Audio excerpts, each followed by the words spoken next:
Ombudsman RI berupaya melakukan pendampingan bagi kabupaten kota yang memiliki rapot merah dalam hal pelayanan publik. Amzulian Rifai, Ketua Ombudsman RI mengatakan, rapor merah tersebut merupakan tingkat kepatuhan terhadap pelayanan publik yang masih di bawah standar. Untuk wilayah Sumsel, Pagar Alam dan Muara Enim masih berada di zona merah. Hal ini harus segera dibenahi. Pihaknya akan bekerja sama dengan daerah tersebut untuk melakukan pendampingan dan konsultasi sesuai dengan peraturan Undang-Undang Pelayanan Publik. Kalau soal zona merah akan selalu ada ya.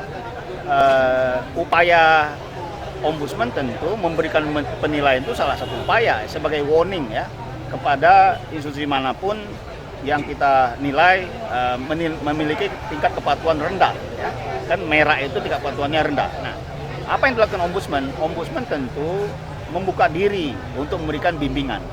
Ya, bimbingan supaya ke depan tidak lagi mendapat merah.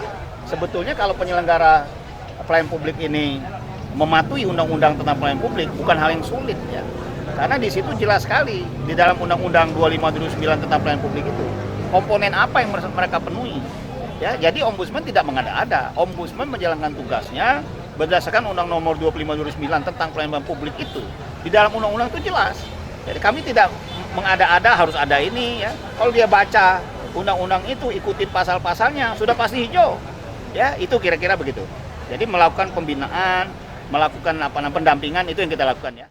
Dirinya menambahkan, standar pelayanan publik yang dibenahi tidak hanya di tingkat kabupaten, namun perlu dilakukan hingga ke tingkat pelayanan terendah. Tim Liputan Sriwijaya TV.